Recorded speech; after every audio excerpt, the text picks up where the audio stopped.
what's going on? I'm Marcus, and welcome back to the channel, The Debt Free Dad, where we talk about finance and attorney reactions to current events.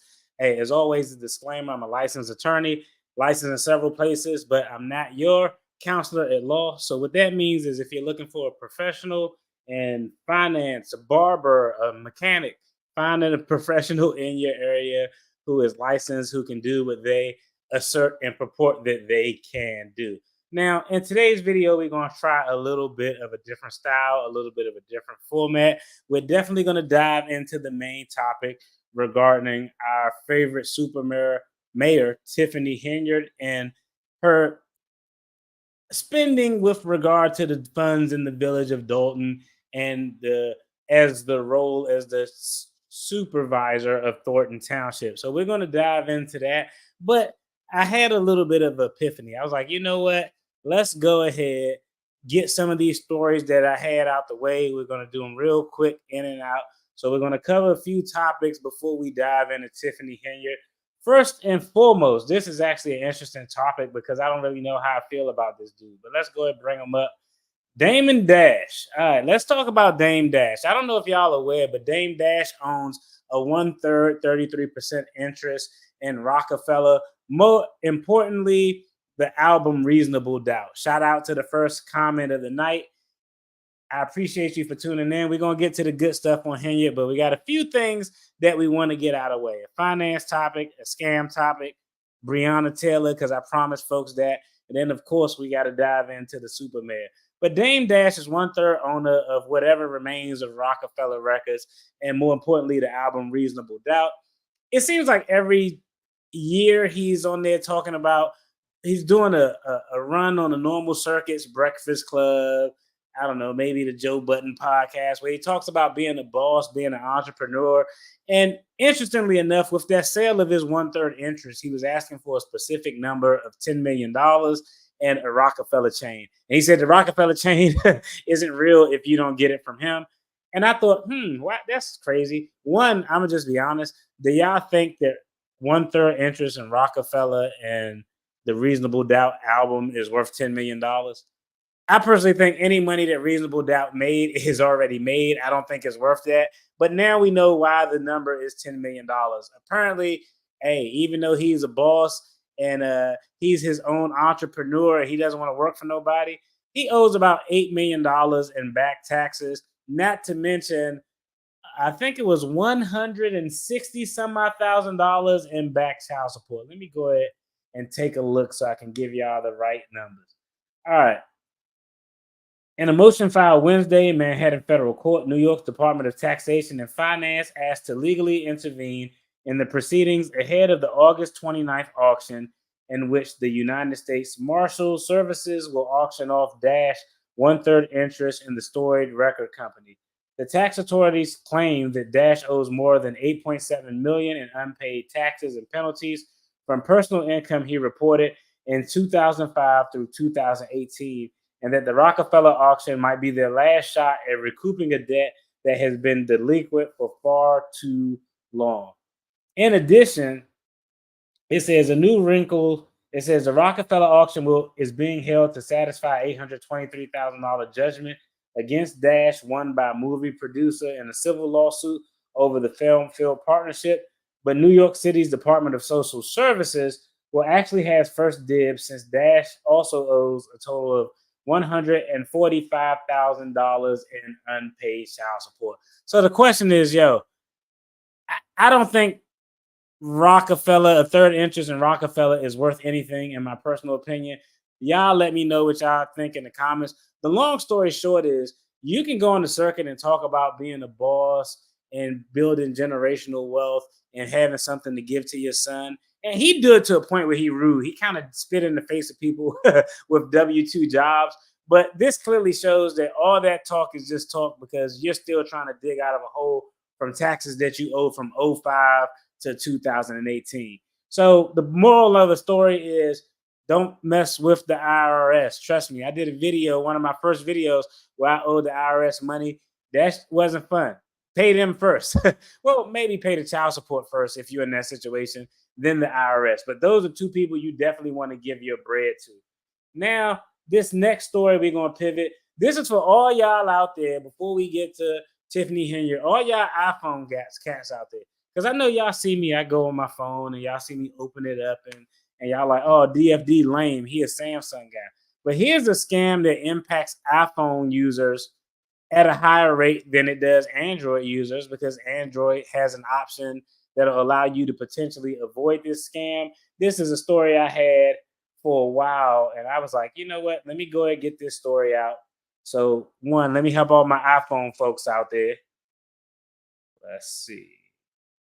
Let me help all my iPhone folks out there so y'all can know how to avoid getting finessed out here and getting y'all data stolen. In Fox 59 Money Matters, scammers have a new tool to go after your money by literally tricking your phone into connecting to their signal. And if you have one of these, an iPhone, apparently you're more at risk. Zach Myers here to tell us about SMS blasters. Zach. That's right. Google just put out a warning about this technology that some bad guys are using. It's a small device, not that big. It's about this big. It sends out a signal like a mini cell tower, and it can trick nearby phones into connecting to it instead of your real network. SMS blasters are small enough for crooks to drive around with them in their car. There have been some reports of scammers walking around with them in their backpack. So if you're close to it, your phone might automatically connect to it instead of your Verizon or AT&T or whatever you're on.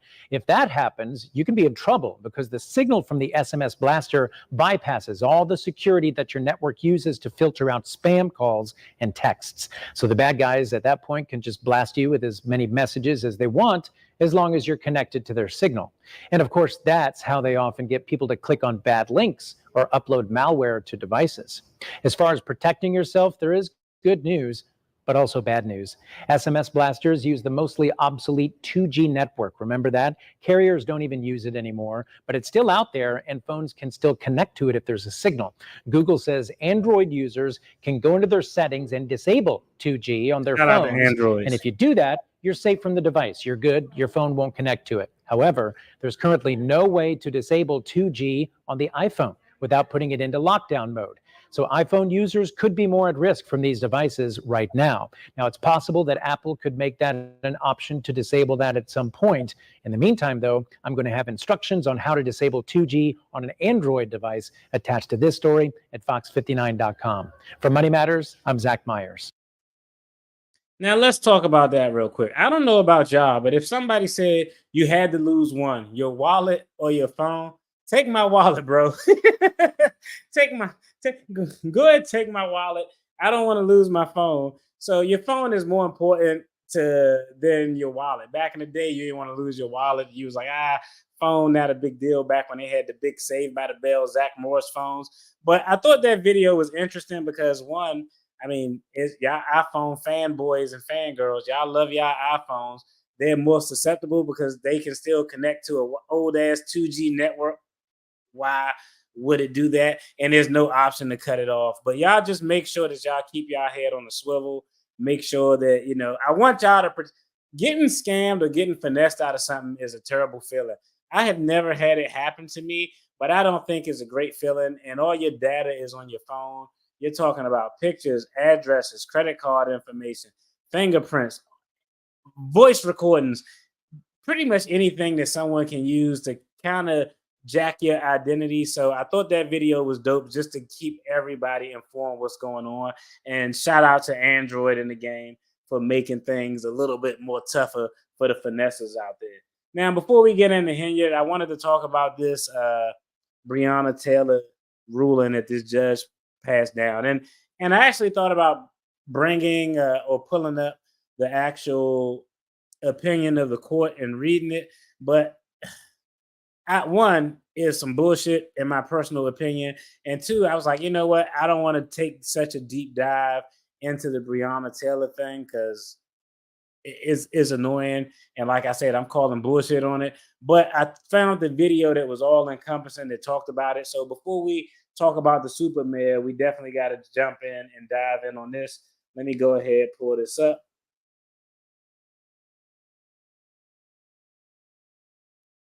I'm going to let the video play. I may take a pause or two occasionally, but I'm going to try to get through this whole 3 minutes. It's only 3 minutes. Your boy going to try to get through it. I'm going to talk a little bit about some of the legal theories and why I think they are incorrect. Y'all let me know what y'all think in the comments. News. A judge has thrown out federal felony charges against a pair of Louisville, Kentucky police officers that were accused of falsifying a warrant. That warrant would wind up leading to a botched police raid and the death of Breonna Taylor in her home back in 2020. U.S. District Judge Charles Simpson, initially appointed by Ronald Reagan back in 1986, wrote in a ruling just this week that Taylor's boyfriend, who fired a shot at police during the raid, caused her death. Not a bad warrant. News Nation's Caitlin Becker is here with more on this ruling. Caitlin, I remember this death caused so much anger in so many communities. Now we're hearing this ruling. Tell us more. You know, Hannah, we have to start really from the beginning of this case. The killing of Breonna Taylor was one of the major catalysts for the international growth of the Black Lives Matter movement, of course, following the death of George Floyd. 4 years ago, Taylor was gunned down by police inside of her Louisville apartment. The 26-year-old EMT and first responder was in bed when out of nowhere, police fired 32 times. They discharged their weapons blindly through exterior walls. Former Louisville Police Detective Joshua Janes and former Sergeant Kyle Meany, those are the ones who signed that no-knock warrant that led to her killing. Well, they were charged with depriving her of her constitutional right to be free of unreasonable searches and seizures resulting in death. Now, remember, that warrant was served to the wrong address. Police were not there for Breonna Taylor or her boyfriend or anyone in that home. Now, this latest ruling is a big blow to the federal government's civil rights violation case against Janes and Meany. Charges that could have landed the pair in prison for life have been effectively reduced to misdemeanors. Now, in his decision, Judge Charles Simpson wrote, quote, while the indictment alleges that Janes and Meany set off a series of events that ended in Taylor's death, it also alleges that Walker disrupted those events when he decided to open fire. Now, it's important to note here that Kenneth Walker, that's Taylor's boyfriend at the time, testified that he had only returned fire because the police did not identify themselves, and charges against him in this incident were dropped more than 2 years ago. Now, the ruling this week completely goes against the case that Attorney General Merrick Garland laid out against the Louisville officers back in August of 2022. That the defendants knew their actions in falsifying the affidavit could create a dangerous situation, and we allege these unlawful acts resulted in Ms. Taylor's death. Hannah, the specific falsified warrant in this case led to a massive federal investigation of the Louisville Police Department. The DOJ found that LMPD had a long history and pattern of using excessive force and conducting unreasonable searches and seizures. Thanks for watching. Go. All right. So, real quick, that story's sad as fuck. Pardon my language, but that story is terrible. And I wanted to talk about that a little bit because typically what you're looking at in a case like this is the court is looking at what was the proximate cause. What was the proximate cause? What was the triggering event that actually caused this to go down? And just based on that solo definition right there, I think unequivocally anybody with eyes in the back of in their damn head could see that the proximate cause, that means what was the point in time that if we remove that, none of this happens. It happens, in my opinion, well before her boyfriend starts to return fire. Because I'm telling you right now, don't come in my house with a no-knock warrant and I'm a law-abiding citizen. Hey, yeah, I'm doing the same thing. Yep, because I always got it on me. Is like my watch that I don't got on now, but I got that on me. But all jokes aside, I think the acts of the boyfriend were completely justified considering we in our house chilling. We have no reason to believe that anybody, let alone law enforcement, is going to come in. So the question is going to be, what action was the proximate cause of Breonna Taylor's death? I don't think it was the boyfriend. I feel 100% positive that it wasn't, because if you remove, and this is how you know, this is an easy way to look at proximate cause. If you identify the event that was the proximate cause of an outcome, if you remove that event, the outcome doesn't happen. So let's say, okay, this judge said that the proximate cause of the death were the actions of the boyfriend. I think that's flawed, because if we remove her boyfriend opening fire, there's still the possibility that officers would have shot someone in the house or would have shot the victim, Breonna Taylor. So to me, just based off the simple elementary definition that I'm giving of proximate cause, the proximate cause is the event in a chain of events where if you remove that event out, the overall outcome doesn't happen. If you remove her boyfriend opening fire on unannounced intruders who had no reason to be in this home in the first place, even if you remove that event, there's still a possibility that Breonna Taylor or her boyfriend or someone in that home would have been shot. So that doesn't meet that elementary definition that I gave of proximate cause. Now let's backtrack. The warrant was falsified. If we look at the actual warrant that was falsified, if a warrant isn't falsified and we remove that event. So now, again, remember, if you remove the proximate cause, the outcome can't happen. You remove the boyfriend opening fire on intruders, the outcome could have still happened because you got law enforcement inside a person's house that they aren't supposed to be in, making a no-knock warrant with a bunch of fucking guns. If you remove the event of a falsified warrant, you never have the officers at the house. You never have the boyfriend opening fire. You never have the illegal breach of the house. It's clearly obvious. I mean, anybody, any first-year law student, any third grader who is given a basic understanding of what the proximate cause is, anybody with eyes could see that the proximate cause of those events were, in fact, the falsified warrant. That's what led to the death, not anything related to the boyfriend. It's sad that this judge came out with this decision. As soon as I heard the judge was a Reagan appointee, it wasn't a thing of playing politics. It was a thing of, oh, man, we got some old-ass dinosaur on the bench. I don't know how this is going to go. That was literally my first thought when I heard that. And essentially what his logic was, let me go through. Oh, no doubt. I wonder who appointed the judge. He was a Reagan appointee. So that judge old as hell. I don't even like, he was a Reagan appointee. That as soon as I heard he was a Reagan appointee, I was like, oh man, we got an old guy with some old ass ideology. But essentially the judge's logic is that he ruled that the proximate cause of the death was the boyfriend shooting. Remember, proximate cause, essentially the easiest way to think of it is if you have a chain of events that leads to an outcome, Breonna Taylor's death. The proximate cause is what was the event that directly led to that? So the easiest way to look at it is if we remove the identified event, could the outcome have still happened?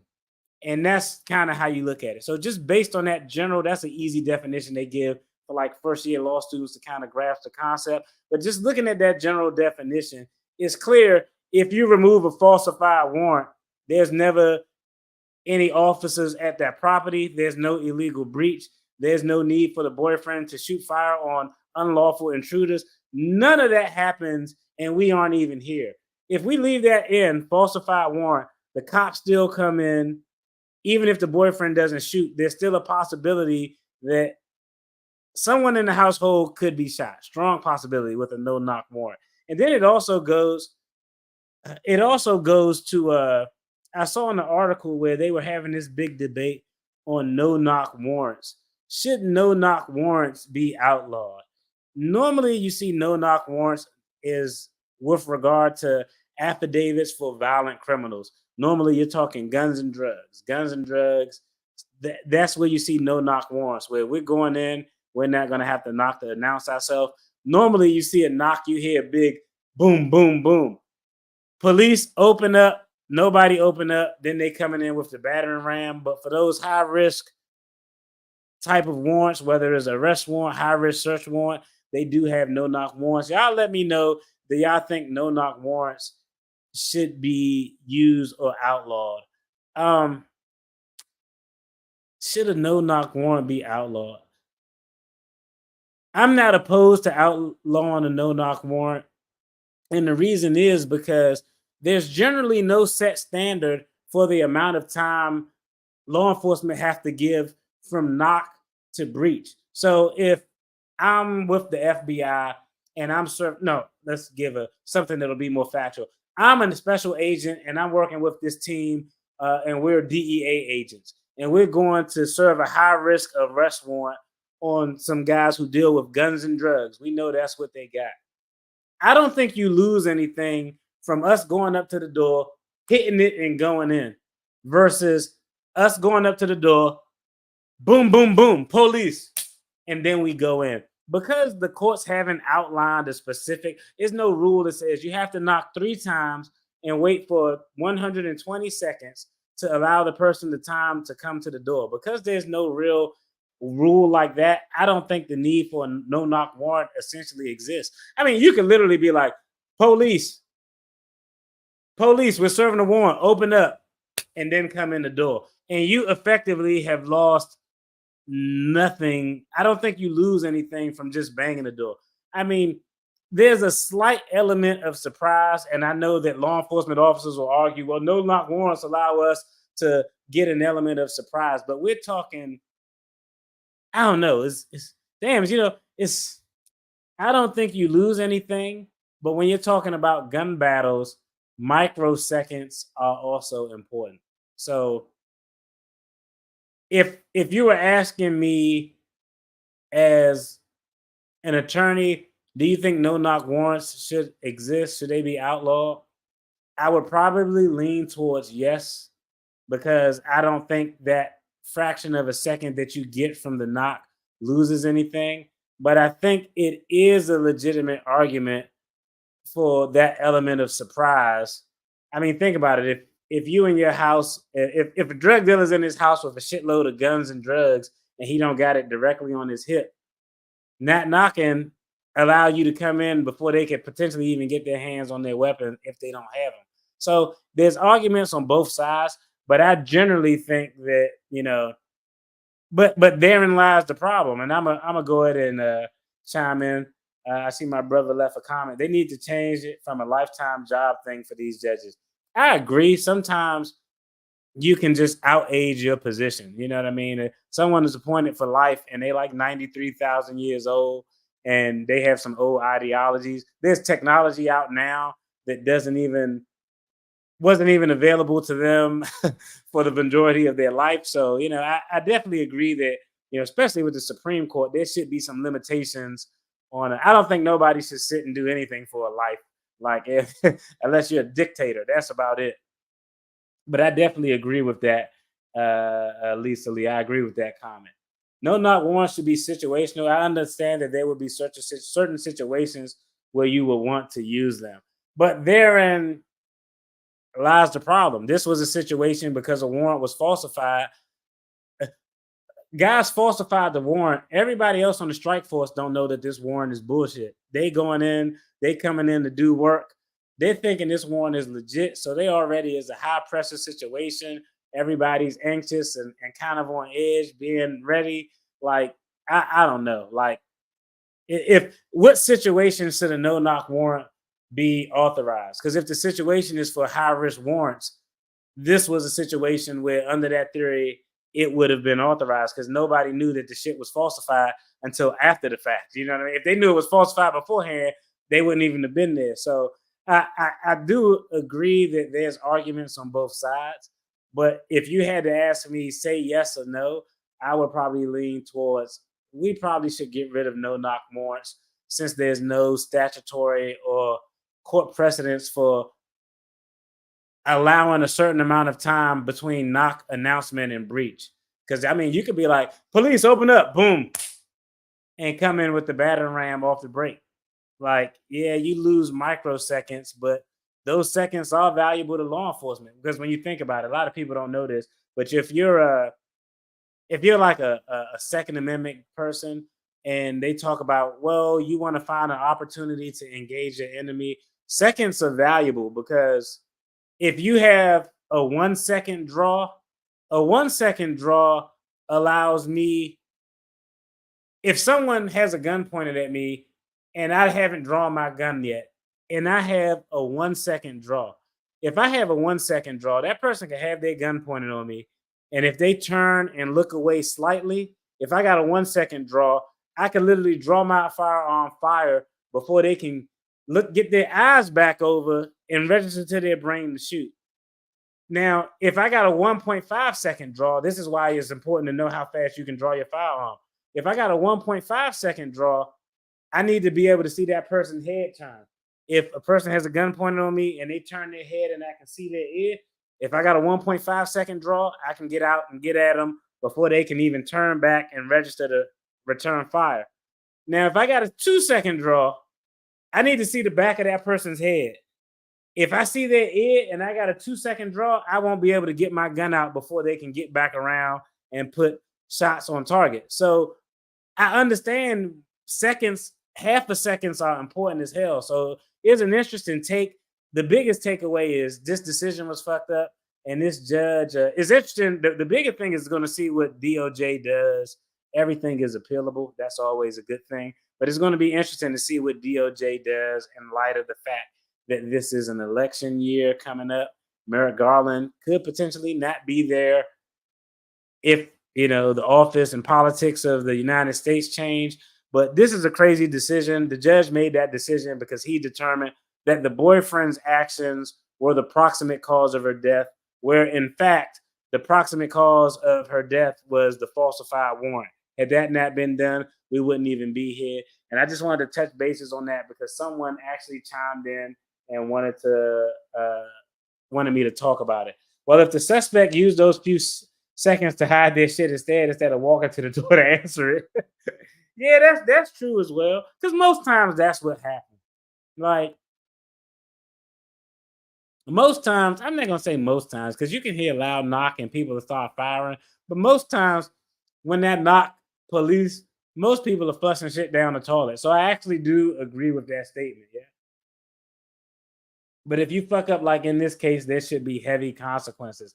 I agree. And the fact that these dudes could potentially escape with misdemeanors is wild as fuck. Like, it goes to show you, like, the justice system, sometimes it's terrible. Sometimes it works. Sometimes it doesn't work. To me, I think this is a situation where it didn't work. Yeah.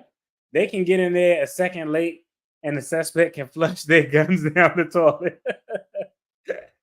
Yo, that's true. That's true too. But I just wanted to touch bases on the Breonna Taylor thing because it's just a travesty, and that family is looking like their chances of getting justice are just going by the wayside. So I would say let's stand by and see what DOJ is going to do. Everything is potentially appealable, and let's see if Merrick Garland does anything in the immediate future, considering this is an election year. So that's going to have some influence on what the decision would be, even though it absolutely fucking shouldn't. All right, now we're going to get to the meat and potatoes of this live stream. We're going to have a conversation about our good old super mayor, Tiffany Henyard. Now, it's interesting because everybody who's been watching these videos, if you went down, it's funny because Tiffany Henyard was like really exposed by like Black YouTube. And then you see people talking about her on Fox News.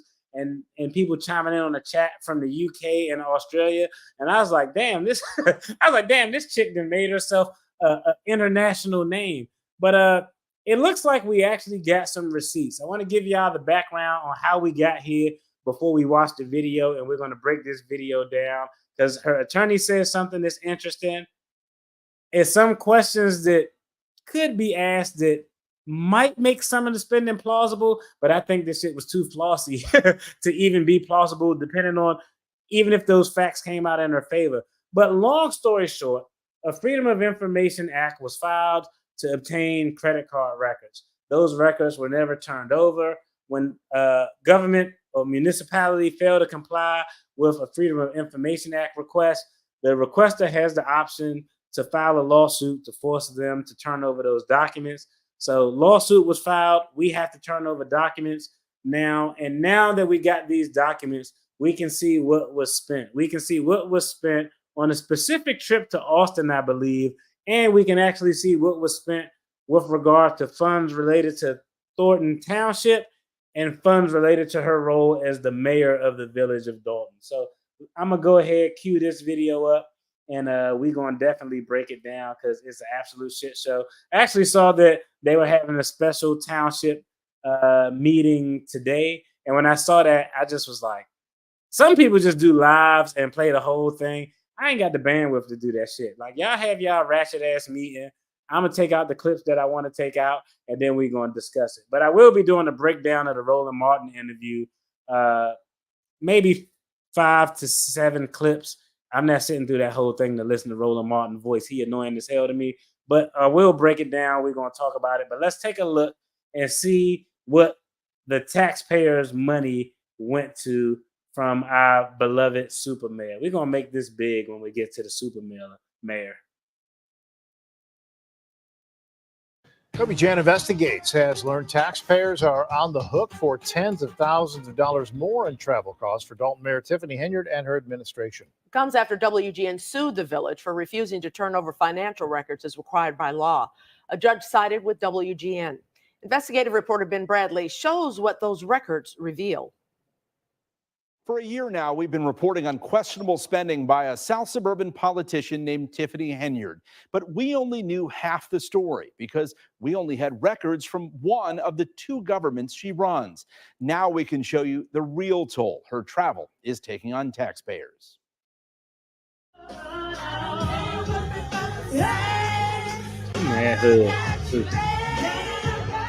The self-proclaimed super mayor is a prolific poster on social media, but what she rarely publicizes are her travels, trips frequently paid for by taxpayers.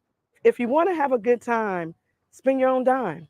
Despite being a trustee, this is the first time Tammy Brown has been able to see the village's credit card statements, records we had to get through a judge's order.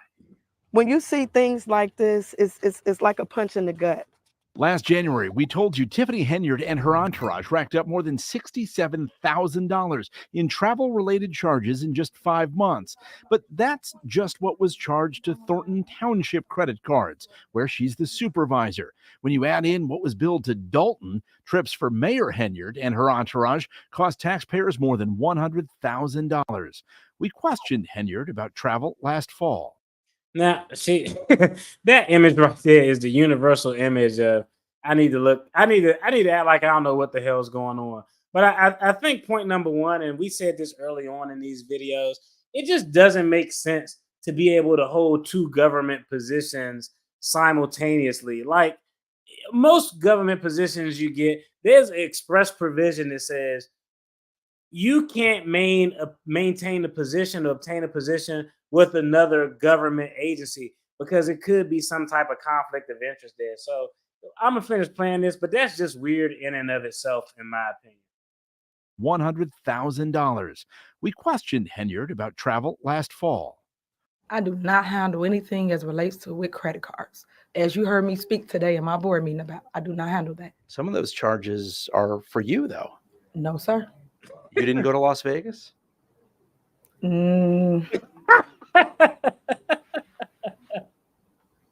What is that? No comment. You don't know if you were in Las Vegas? Of course I do. Were you? It's not paid by them. Did you fly first class to Las Vegas? Any other questions? I'm sorry, I gotta rewind that back because we gonna look at a few facial cues here. This is awesome. Let me use some of my training from all those years of doing body language and trying to identify liars. And this is actually beautiful because no matter how much or how slick you think you are, it's hard to hide your normal physiological and neurological responses for when you're nervous or when you're having issues. It's just impossible. Man, she is ghetto fabulous. Yeah, she is the hood superstar. It's ridiculous.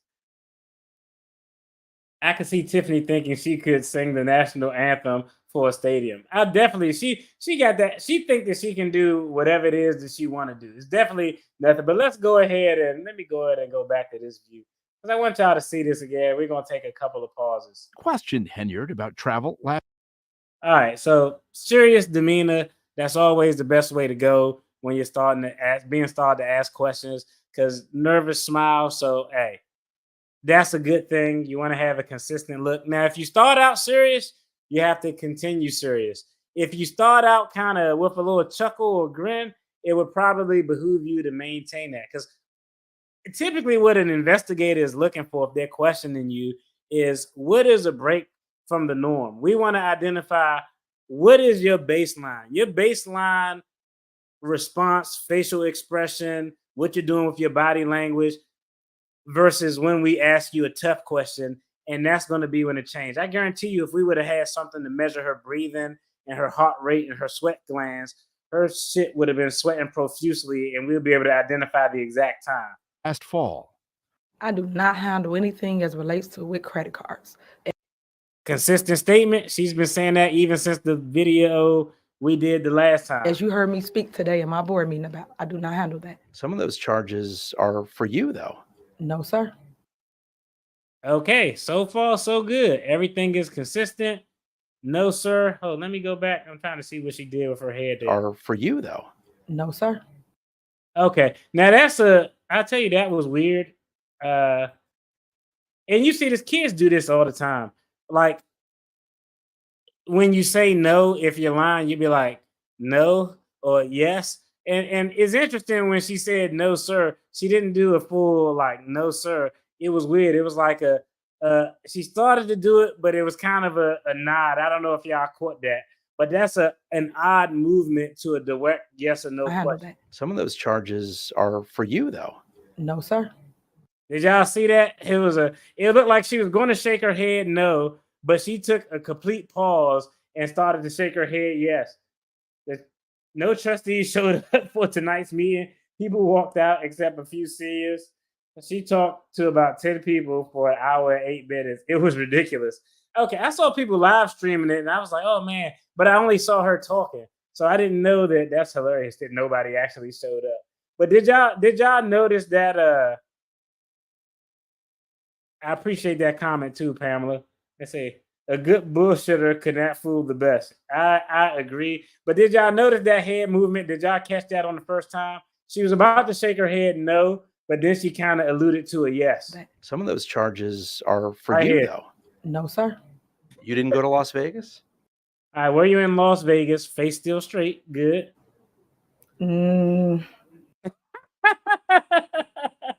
This right here should have been like the thumbnail, the next thumbnail we do. But here is the first large break from what we identified as consistent. The no yes head movement, it was what you would call like a micro movement. Like it could be nothing, it could be something. But this one is obvious. She completely changes her position of her head. Now she's looking away, but her eyes are tuned in as opposed to looking at him directly. In her speech, she's like, she's literally, that's what you think when someone asks you something, you're like, do I want to do it? But she's literally saying it out loud. So that's the first major movement that's a break from this. This is what the norm is. Vegas? And that's this extreme break where we know, like, it's probably cap. The look away, the look back. What is that? No comment. The nervous You smile. didn't know if you were in Las Vegas? Of course I do. Were you? It's not paid by them. No, that's what she should have. That's what she should have responded with. She said, "Hey, I don't know what trip you're talking about. I frequent Las Vegas all the time. It depends if it was a Las Vegas business trip versus if it was me going there for something personal." That should have been the response, but you can tell she's not well versed in being asked questions that are just off the cuff. Did you fly first class to Las Vegas? Any other questions? When Henyard hits the road, she and other village and township officials do so in style. Records show they often fly first class, pay for. Let me see. She is thinking she better not say another word. Now there is a way to fly first class for the government, but we'll talk about that in a little bit. Officials do so in style. Records show they often fly first class, pay for upgrades. They've stayed at luxury hotels, including the Four Seasons, and dine at steakhouses. Oh my God. When you just see these things.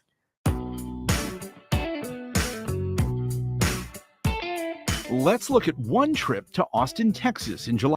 So real quick, before we look at this Austin, Texas trip, because this is where the shit gonna get out of hand. Before we look at this Austin, Texas trip, essentially what happens, and I don't know what the thresholds are for payment. But generally, when you have, generally speaking, when you have government travel, it's funny. I just went through a class relatively recent, but it's your duty to try to mitigate the expenses that you're going to put on the government's dime. So if I'm looking for a flight and it's 3 flights, I got to find the flight that's the most reasonable. Now, it doesn't mean that I necessarily have to choose Spirit over Southwest, because I'm like, nah, bro, I'm not flying Spirit I'm not flying Spirit if I'm going to California and they're going to charge me for air. But it does mean you can't get the most expensive one. Sometimes what you may do is print out 2 or 3 flights and say, hey, I'm taking this one. I didn't want to take Spirit because then I save money. I don't have to pay for the bad check. I don't have to pay for air, all of those things. But normally you have to make some, you have to have some flexibility in the things like flights and the hotels. You can stay at nice places, but you can't stay at like a $500 a night place. Now, there are ways to upgrade it. Oftentimes, it's been situations where I've went on a work trip and the work trip may be over on Friday, but I want to stay over the weekend. And if me leaving on Sunday costs more than me leaving on Friday, since the work things ended on Friday, I would just have to pay the difference if there's a difference. Oftentimes, it was actually be less. Like, it was actually cheaper for me to leave on Sunday than it is on Friday. But normally that's how the things they allow a certain amount of money. Hey, we give you a certain amount of money to spend for your dining for each meal. It could be $20, $30 for breakfast, lunch, and dinner. And anything over that, you would have to pay the difference. Yeah. It was a Freedom of Information request actually filed by the news. They didn't do anything. They just denied to give the records without giving the proper exemption. And they filed a lawsuit, and the judge was like, yo, you got to give it over. So I'm going to let this play. We're going to get through the Austin, Texas trip. This is where the breakdown come. Now that we can see the spending for the township along with the spending for the village of Dolton on the same trip. That's the key. On the same trip. Let's look at one trip to Austin, Texas in July of last year. 5 people, including Mayor Henyard, for 5 days. While we previously reported the township was billed $27,000, we now know the actual cost was more than $47,000 when you factor in what Dolton taxpayers were charged. It includes nearly $1,000 spent at an Austin Walgreens and a sports riding apparel store. The only explanation for any of the travel, $400 and something at Walgreens. Walgreens.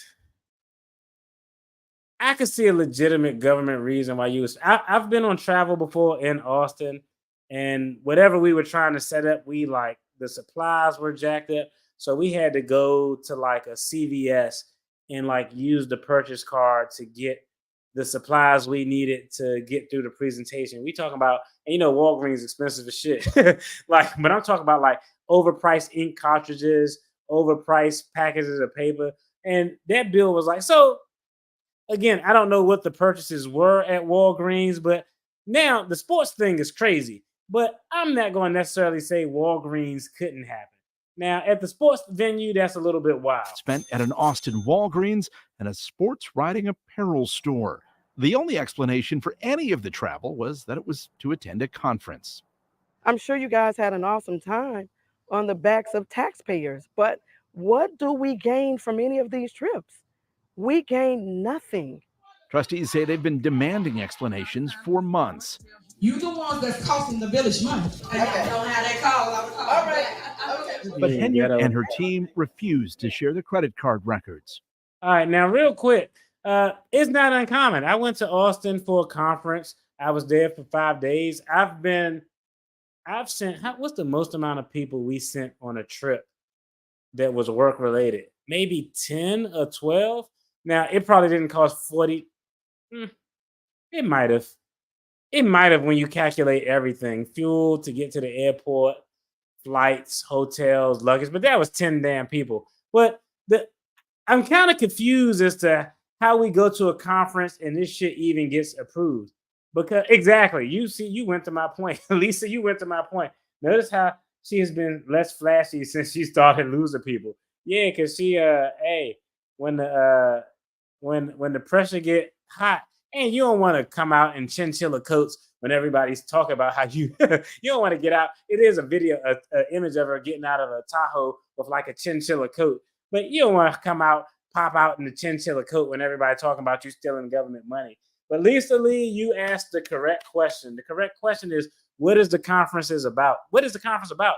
That's what's confusing, because normally when you have the appropriate checks and balances in place, that's how we know, even though these cars weren't in her name, somebody was just signing off shit, because you would have to put in a formalized training request. I'm requesting to go to this training. And then you would have to articulate, how would this training directly impact your ability to do your job? Like, hey, I want to go to this annual conference for healthcare fraud because they will have classes on the latest fraud techniques and strategies. They'll be doing case studies where they looked at examples where new strategies for investigating abuse and neglect cases in healthcare facilities were used, to include nanny cams and all these things. But you have to make a deep ass outline, so when you turn it in, they can look and say, okay, this training directly relates to the impact of your job. So I don't even know how it got approved if it was for a training, and no one knows what the hell the training is. That would be the first thing I would do. Like, yo, I was at a conference. I was at a conference on how to maximize fiscal responsibility for municipalities and also go green, become eco-friendly. Like, you got to come up with something. But when you don't name what the hell it is you went to, that's weird. Plus, the other thing that's a big red flag, it could be difficult to identify a conference that would equally benefit the village of Dolton and the Thornton Township. I'm not saying it can't happen, but that could create something that could get a little bit messy. But I think you made a great point, Lisa. Like, we don't know what the hell you went to. You could have went to a conference. You could have went to Comic-Con and shit to watch anime videos, for all we know. She didn't use any of that money legitimately. She used a portion of it legitimately if she actually went to a legit conference. They probably purchased gift cards at Walmart.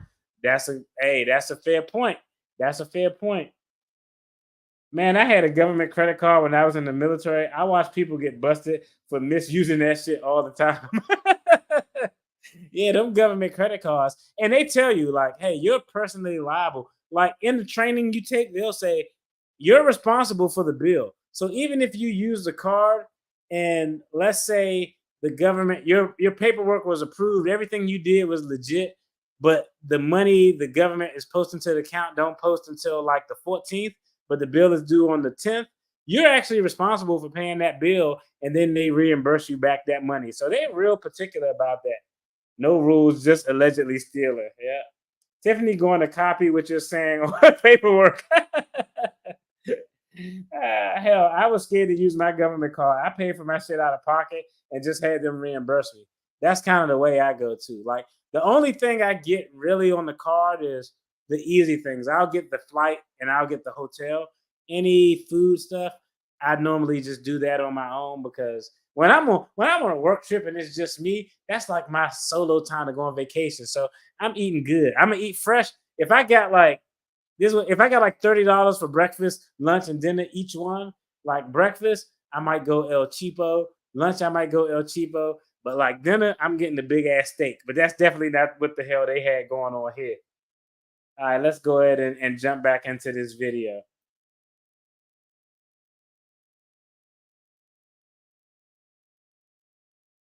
You the ones that's costing the village money. And I don't have that call. I would call. All right. Okay. But Henyard and her team refused to share the credit card records. We were never allowed to get those statements. So this is the reason why you hid it from us, because definitely we will have questions. Mayor Henyard is in a situation where she feels like she's under attack, because she is. Bo Brinley is Henyard's criminal defense attorney, hired after the FBI served subpoenas on the village and township earlier this year. He blames Henyard's top aide, Keith Freeman. All right, now this is important. All right, what we're about to watch right now, you just heard the most important part. Her attorney blames Keith Freeman for this. Now, you know what? Let's go ahead and play it. I'm gonna go ahead and make that big. Let's get through that part, then I'll pause it and talk about it. Keith Freeman made the decision on how these funds are being used. Keith Freeman is going on these trips. You understand, this is a new mayor. This is someone that is new to this job. But she never thought, hey, I shouldn't fly first class. I shouldn't stay at the Four Seasons. If there was a problem with any of that, if that's not how you're supposed to do it, she relied on Freeman to tell her. He's telling her this is how we do things. How things were done in Dolton is costing taxpayers dearly. All right, that was a terrible way for him to explain that, in my opinion. I think that was a terrible way for him to explain that. What's going on? I appreciate you tuning in. That's weird you didn't get a notification. But yeah, essentially what's happening here is at no point in time have we heard an attorney or either Tiffany Henyard. We heard her say, my name's not on the cards.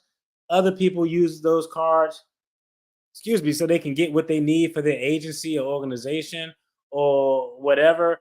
But this is the very first time we heard someone who's speaking on behalf of Tiffany Henyard, like we haven't heard someone say like, oh, this was, but when the attorney is doing this, the attorney is doing this for a reason. The attorney is doing this directly at Keith Freeman because he has probably knowledge that Keith Freeman is not only working with the trustees, but working in a criminal capacity. Because if he's just working for the trustees, blaming everything on Keith Freeman, it makes no damn sense because nobody cared. The board of trustees can't put you in prison.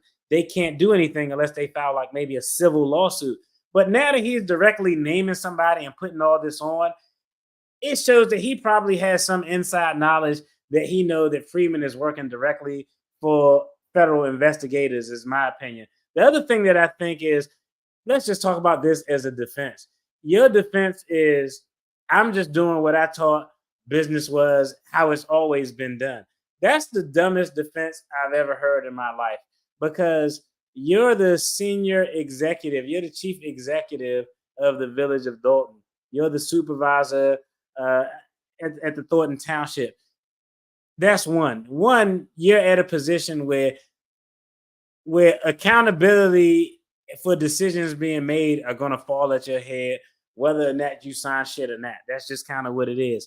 But two, I can't buy that you don't know how it works because she had an 8-year track record of being an actual trustee member. So you're very familiar with budgets, with spending, with watching how previous administrations utilized money and spent money. So to use that argument that, I'm just a green mayor here and I'm figuring out how all this works for the very first time, it completely ignores the 8 years of public service experience that she had prior, where she probably observed these documents. She probably looked at spending. She probably looked at all of these financial reports. So I think it's just a dumbass argument, in my personal opinion. She needs to fire him, yeah, but I don't know. I don't know how much he's charging. He may be charging $250 an hour, and that might be an affordable rate. My name ain't on anything. I agree. Yeah. I hope the attorney's statement is just to throw us off. I'm like, no, that's going to be their defense. Their defense is going to be, other people told me to do it this way, so I did it. And that's a dumbass defense. Now, a better defense would be, hey, other people made those expenses. They told me to do it this way, and I just did it. It's just too fucking big. Like, literally, real talk, if it was just her and two people, and they caught a flight that was first class, and they stayed at a hotel outside, and you take out all the other shit, you take out the gift cards and the Amazon purchase and all the other stuff, you could actually probably finesse that. Like, me and two of my staff members went to a legitimate conference. We flew first class and we stayed in a $300 a night hotel because it was in close proximity, or it was normally, because I'll be honest with you, normally the hotel that hosts conferences are balling ass hotels. Because think about it. Who the hell want to go to a conference that's held at the goddamn Ramada Inn or the Hotel 6 or the Super 8. Nobody want to go to that. So normally when you have a conference, it's at a luxurious hotel and they have a specialized rate. So, I mean, maybe they upgraded to the suite, but if they would have did it in moderation, it actually could have been a potential viable argument to like, yo, this isn't too terrible. Yeah. And contradictory to being a self-proclaimed super mayor. You super, but you don't even know what the hell you can and can't spend. Yeah, watch her old trustee video. She knows the rules. I agree. I saw a video where they were using the rec center as a juke joint, as a boom boom room, and she was well versed in the rules and on the right side of that argument. Ignorance is no excuse of violation of the law. Yeah, but I think they could have finessed it if it was like her and three people. They flew first class. They went to a conference and they caught a Uber Black around, and they paid for their meals on their own, or they paid for whatever was in like that. I think you can do that, and nobody would have been bitching about it. Nobody would have been complaining about it. I think because it's just moderate. They just went too Master P with the shit. They got a little too flashy. He's telling her this is how we do things. How things were done in Dolton is costing taxpayers dearly. Records we obtained show the village leased 3 luxury SUVs for Henyard's use at a cost to residents of more than $374,000. The mayor didn't spend any of this money. The Keith Freeman made decisions and reported to the mayor, this is what we're doing. The mayor trusted him until she didn't. About that. This is me talking to people that understand business, that understand finance. Back to those Dolton credit cards. They include nearly $25,000 charged in 5 months without explanation to places like Walmart, Target, and Jewel. There was $5,000 spent at local restaurants and Uber Eats. And Tiffany Henyard's personal photographer charged the village $3,400. All right, of those 3 right there, let's play a game real quick. Of those 3 right there, all right, we got those on the screen. Those 3 right there. She trusted him only. She trusted whoever told her what she wanted to hear. If he would have said, "Hey, mayor, we can't do this," she'd have got rid of his ass. I think she would have got rid of his ass. But of those 3 purchases right there, they don't know what they're for. Which one is the worst? Y'all let me know in the comments. Is it A, $24,000 at Walmart? Is it B, $5,000 for Uber Eats? Or is it C, $3,400 for a personal photographer? Which one is the worst out of those? Because I think I know which one is the worst, but y'all let me know. Let's finish playing because one of them got a little bit of explanation. But out of those 3, A, Walmart, B, Uber Eats, C, personal photographer, which one of those is the worst? And Uber Eats. And Tiffany Henyard's personal photographer charged the village $3,400. What I think is interesting about this case, this story, is you can be highly legal and unethical at the same time. Kelly Richmond Pope is an accounting professor who has investigated municipal spending. All right, real quick. I see, okay, A, Walmart. I take A off the board. I take A off the board because I could see an instance where, because Walmart sells computers, okay? So I can see an instance where certain items may be needed and they just have to get them right then and there at Walmart. 24,000 is a lot considering that this is such a small town. So I do think that's a red flag. But I feel like you could probably pull something out of your ass that would justify $24,000 for a municipality on a Walmart purchase. Everybody went with B, Uber Eats. I don't know. Like, I think the personal photographer is the worst, personally. I think the personal photographer is the worst. And let me see. I want to show y'all why I think the personal photographer is the worst. All right. Uber Eats is bad though. Because the thing about Uber Eats, if they spent $5,000, the food was only like $2,000, and the fees and delivery costs were $3,000. Let's see if we can find. I gotta go to IG real quick. Let's see if we could find this. Go to IG.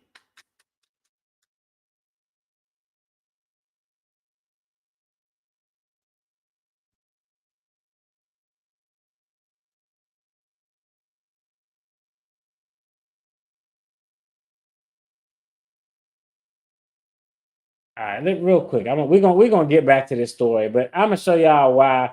Because I was like, personal photographer, Uber Eats. I'm conflicted. I'm like, which one of these is actually worse? Let's hold on real quick. We're gonna go back to that video. We're gonna pick up with the auditor who's looking at the story. We're gonna pick up. But real quick, I want to pull up her Instagram. I want to pull up Tiffany Henyard's Instagram. And this is why I think the personal photographer is the absolute worst. All right, we got Tiffany Henyard's Instagram up here, okay?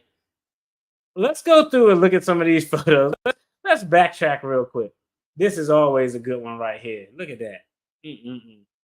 Joe Biden and Tiffany Henyard. But let's go look at some of these photos. All of these photos, like, it's very few photos here, professional looking photos of her doing anything with the actual people. I see 1, 2. Literally, most of the photos are her like getting in and out of vehicles. She walking with the aluminum suit on, like Mace back in the Bad Boy days. Okay, I see her talking about her podcast. Like I literally the professional photographer, these don't even look like professional photos. I think the professional photographer is the worst because I'm assuming that the professional photographer is probably a friend of the family. I think the professional photographer is probably like her homegirl or something like that. And she's like, yo, you just pay me pictures. I can slide you some bread. You don't really got to worry about doing too much. All you got to do is take a look at the picture. So for me, I think it's the professional photographer. At least with the Uber Eats, I'm like, damn, at least they actually get some damn food. Yeah, that's funny. Yeah. I didn't say B because she's not guilty alone, but others were included. That's fair. The photographer is a good thing. It shows us how vain she is. I agree. Very vain. Of her trying to give celebrity value. Yeah, getting in and out of the vehicle. I feel like getting in and out of the black Tahoe is the celebrity picture. You know that celebrity picture that celebrities take getting out of the vehicle and they like this with their sunglasses? That's what she was going for. I know the game. Let's go ahead and jump back into this video. But she was trying to give that. Yeah, I took the pictures with my iPhone. She used one of those 2G iPhones that we were talking about in the scam video to avoid. All right, let's go ahead and see what this sister is talking about. And I think they said she's a CPA or something like that. Let's get her photographer charged the village $3,400. What I think is interesting about this case, this story, is you can be highly legal and unethical at the same time. Kelly Richmond Pope is an accounting professor who has investigated municipal spending. She says the brazenness is what caught her eye. Who does this? Who lives this way so out loud? It's almost like, I dare you to ask. I dare you to ask me.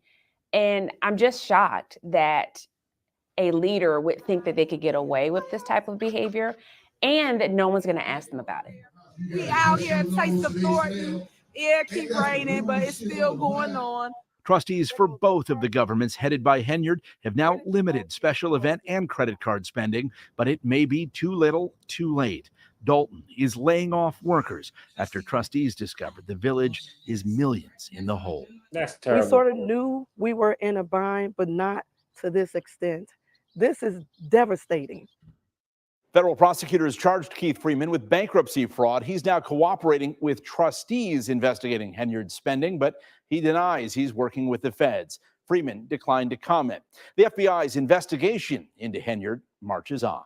And why the hell would he ever admit that he's working with the feds? So I believe he's definitely working with the feds because right now, if he actually is probably in the best position. If somebody came in, if I were leading this investigation, I think Freeman is actually in the best position to walk away with the lightest amount of federal ass kicking of anybody else. Because I'm going to just be honest, Louis Lacy, the cop, like, bruh, like, nah, we going to jam you up. But I don't think, I'm going to just be honest. I'm going to keep it a buck. I looked at previous lawsuits involving Louis Lacy. He doesn't strike me as a very sharp guy. He continues to make mistakes that have been costing that city hundreds of thousands, millions of dollars for years by his wrongdoing and his misconduct. And so he just doesn't strike me as a guy who's like really savvy. Freeman seems a little bit more savvy. He seems to have a little bit more insider information because he's functioning at the administrative level with the approving of expenditures and budgets and all of those types of things. So he's actually in the best position to leverage his knowledge with the government. And there's no reason in hell he would actually benefit from saying that, oh, I'm helping the trustees out, but I'm also helping out the FBI. That would be absolutely stupid to do. She had a special meeting today. Alexis Lee, shout out to you. She had a special meeting today, and she said that the people hating on her because she rose to fame. See, and like, she confusing fame with infamy. She thinks she's not famous, but yeah, she's going to be famous though. She's going to be one of the most famous mayors, black mayors that we've seen in a long time when this is all said and done. I know I'm gonna check out that meeting because I know it's probably some good commentary from her just kind of ranting to the public. Yeah. Tiff, okay. Early Walker Tiff baby daddy married Tia Ewing, Fox 32 Chicago. Tiff filed a complaint with Fox and she is not allowed to say her name during a broadcast. At least her daughter will be taken care of. Ah, okay, cool. That's interesting information. Man, that's interesting. I know I actually got some, people deep dive into this stuff. I got some documents I'm reviewing now where viewer or subscriber sent me some documents related to conflict of interest in holding positions with the township in the village of Dolton. They kind of got a little bit of age of them. I'm going to review them to see if there's something worthy of a discussion there. It might be. I think I noticed a special meeting in Thornton today, right? Yeah, they did have a special meeting. And apparently from the comments, it said that none of the trustees showed up, that it was just her. Let's see.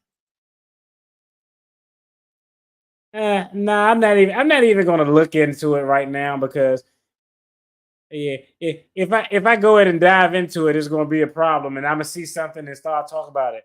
And Rannon is definitely what she done. And the staff member was compelled to give his compliments to egomaniac. But the investigation is marching on. I told y'all, I think the over under for me is, I think that grand jury indictment and charges would probably come before the election. The election is in February. So I would say, if you had asked me, we should do a pool. I should do a pool where people chime in and they put you got to put a month and a day, and we'll open it up to a 18 to 24 month window, month and a day, and the person who get the closest should win something. Y'all got me thinking. I might do a giveaway. DFD might do a giveaway with a gift card or something, and maybe start a little pool. Whoever gets the closest to the indictment date will win this gift card. It's definitely coming. And if nothing happens in that 18-month period or that 12-month period, we'll reset and do another 6 months. We'll do it in like maybe a 6-month interval. But if I had to bet, I would pick after Thanksgiving, but before December. I don't think they want to do it 60 days or less. So after Thanksgiving is outside of that 60-day window, is before election, is more juicy. That's what I would do. It was almost empty. Yeah, I'm gonna take a look at it. I'm gonna go check out some of the videos on YouTube. I'm about to tell y'all who got some good content, who's covering this like a madman. Y'all check out Hannibal is Hungry. He actually got a pretty dope channel where he covers some interesting things on this. But that's essentially what was found out. They got the FOIA records, and I don't even know. They probably could have withheld those records. Okay, I'm going to pull it up. I'm going to give y'all a real quick lesson on how they got those records and why they had to give them up. Let me see. I'm going to pull it up real quick. This is a real quick lesson on the Freedom of Information Act.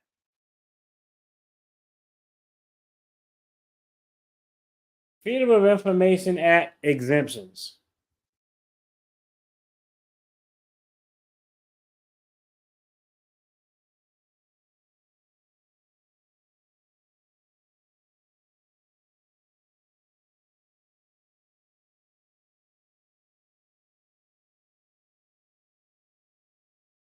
How long is this video? Let me see. Oh yeah, we could do this video. Let me go ahead and pull this up. I'm gonna give y'all a quick rundown because I'm gonna show y'all how we actually got here and how they got the records. Let me pull up this video right quick, and this is on the FOIA.gov website. So the Freedom of Information Act, generally, if you're a citizen, you have the right to information from the government. And generally, they have to hand over that information unless an exemption or an exception applies. So there's 7 categories of exemptions that will bar a government entity from having to turn over records. What are FOIA exemptions? Congress established certain categories of information that are not required to be released in response to a FOIA request when release would be harmful to government or private interests. These categories are called exemptions. There are 9 categories of exempt information, and they cover information such as classified documents, personal privacy information, trade secrets, privileged communications, and law enforcement interests. Now, even if an exemption applies, the Attorney General has encouraged all agencies to use their discretion and release information if there's no foreseeable harm in doing so, and when disclosure is not otherwise prohibited by the law. All right, now I want to take y'all a look at the exemptions so y'all know how they apply. Give me a second. Let me put up the actual exemptions, and we're going to look and say, we're going to play a game of this is some good lawyering going on right here, good training. Let's see. Different exemptions. Let's see, find a site where they got them listed. All right, this is perfect. We at the Department of Health and Human Services website. All right, so this is how FOIA works. So y'all know when y'all see someone did a FOIA request, they sued, what will happen? A requester will do a request. If guys on the front line process the request, they end up searching for records because they got to find what's responsive. Responsive just means you asking for this, we got to find all the records related to the records that you want. So we got to do a search and find what's responsive based on the language of your request. Once we found those responsive records, the general rule is we hand them over. But before we hand them over, we got to go through all of these records and see if any of these exemptions apply. Let me go ahead, and that was the wrong screen. Let me pull up the screen, and we're going to talk about some of these exemptions. Okay, FOIA exemptions and exclusions. Okay, number 1, a government entity does not have to turn over records. Now, this is for federal government. States have their own FOIA exemptions. Some are broader than others. Like Florida, the Sunshine State, Sunshine laws, they're like, here, take everything, take everything. But I'm giving y'all an overview of the federal government. States, each state has their own Freedom of Information Act, but this is in general how it works. They made a request. Now that request is there, and we're like, yo, we don't want to give out these documents. Let's see if these documents fall in any of these categories. The first one, it protects disclosure of information that has been deemed classified under criteria established by an executive order, is an interest in national defense or foreign policy. Exemption number 2, it protects records that are solely related to internal personnel rules and practices of an agency. Now we're talking about human resources stuff. Hey, I want to know who all apply for these jobs and everything. Exemption 3, it protects information that is barred from being released by some law.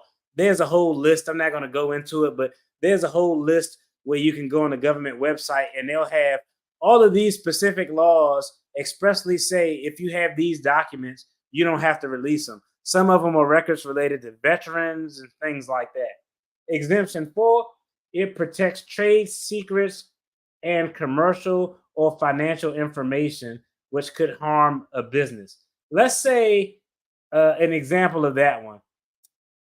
Let's say I'm the mayor of the village of Dolton, and I like, yo, you know what? We want to use, our law enforcement want to use this new facial recognition software that'll allow them to be in their cars, or this new software that scan license plates, where the camera just automatically scan license plates as they go by. And this is new technology. We want that. So I have all these different vendors come in who sell this type of software, and we're all talking about it. They're giving me prices and everything.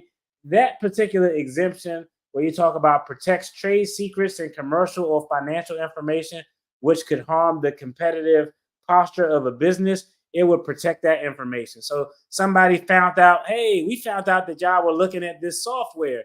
We want to see everything that y'all got with regard to that software. Well, no, we're not going to give it up because that software may have trade secrets in it that could harm their business interests. So we wouldn't have to give it up. Exemption number 5 protects the integrity of deliberative or policy-making process within the agency from mandatory disclosure, opinions, conclusions, recommendations. This is a big one right here. This is the big one that most governments use. It's essentially called the deliberative process rule. So what that means is, for exemption 5, we don't have to disclose it if we can prove that the documents you want, we are using to make a determination of our internal processes. So let's say law enforcement. Law enforcement is always a good one. For law enforcement purposes, let's say law enforcement is meeting with the executive office of the mayor, and we're trying to determine our use of force policy. So we got a draft policy that we're working. It's not finalized yet. So someone does a request. I want to see all of your internal policies related to use of force. We would maybe be able to argue that, hey, that's exempt. We don't have to give it up because it's deliberative. And what does that mean? It means that deliberative, it protects the integrity of deliberative or policy-making decision within an agency that is an opinion or recommendation. So it's a government document.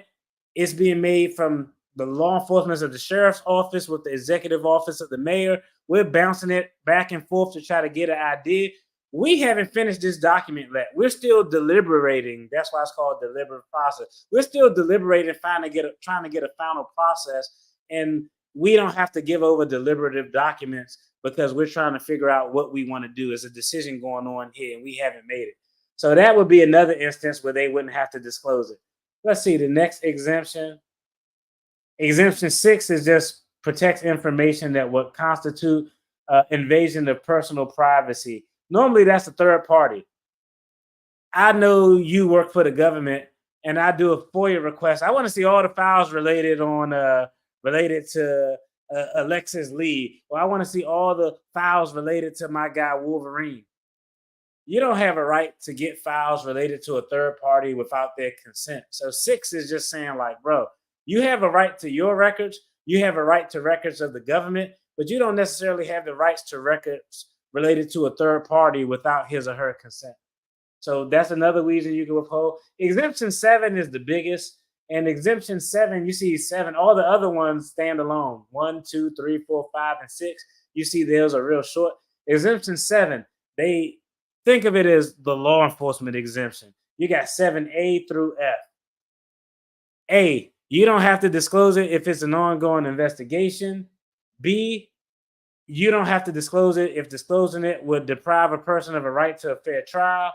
C, you don't have to. The C is kind of like the privacy one we just talked about in 6. Is a personal privacy thing. It constitutes an unwanted invasion of privacy of a third party. It's kind of the same as the one we talked about previously with privacy. D, you don't have to disclose it if it'll disclose the information of a confidential source or CI. E, you don't have to disclose it if disclosing it would. You don't have to disclose it because the disclosure would disclose techniques and procedures of law enforcement investigations. Like, hey, I want to see all the files related to Debt-Free Dad. And then when you look through Debt-Free Dad files, inside of my files, let's say I'm passed away. Okay, DFD is passed away. Knock on wood. Or we want to do a request for Griselda Blanco or Don Corleone, one of these mobsters who passed away. Because they passed away, they have a decreased privacy interest because they are no longer here. Their cases are old, so those cases are closed. But if I'm not going to give you anything in this case that details how we do our law enforcement investigation, that would be foolish. So that's essentially what D says. That's what E says. It would disclose techniques and procedures for law enforcement investigations or prosecutions. F, we don't have to disclose it if disclosing it would endanger the life of somebody. You see that most times when you're talking about drug cases, cartels. Like, yo, we're not going to disclose this because there's a chance that somebody may read this and may have the resources to hit them up. So that's essentially what happened. They did a FOIA request. Either one or two things happened. I'm thinking what happened was the news did a FOIA request and they probably just never answered. They probably was like, we're not even going to acknowledge this. We're not going to answer it. And the news filed a lawsuit. But what should have happened was if they want to try to block it, they should have gotten the request and then they would have their attorneys or somebody say, these records that they want related to spending, is there any category out of these 9 categories where we can potentially not have to give these records out and say that these records fall within this category? I don't know if they won in court because Henyard and her staff never replied, or if they argued that we don't have to disclose it because this exemption applies and the court found that exemption was some bullshit. One of the two, but that's essentially how we got here. That's a short and quick version of how the Freedom of Information Act works. So now y'all know. So Freedom of Information Act got us here. News got the stuff. And now we know Tiffany Henyard is running it up on the poor folks. And now they're going to be out of a job. People are getting laid off. When a municipality is going bankruptcy, number one thing that's going to happen is a hiring freeze. We aren't going to bring in new people. Number two thing that's going to happen is we're going to start having to do layoffs. So, yo, that's it. I hope that whole Freedom of Information Act exemptions, is there a way we can, the shit that you want, is there a way we can apply exemptions so we don't have to give it to you? The general rule is we got to give it to you unless you can say that these documents fall in one of these 9 categories, and then it's protected and we won't have to give it to you. Yo, as always, I appreciate everybody who tuned in for the video. Much appreciation, support, love. I appreciate y'all allowing me an opportunity to provide y'all some insight and giving me y'all time. If you're watching on the replay side of the game, make sure you check out the content that's going to be on the screen. There's going to be more content related to finances and my attorney reactions. Y'all be safe, be blessed. Peace.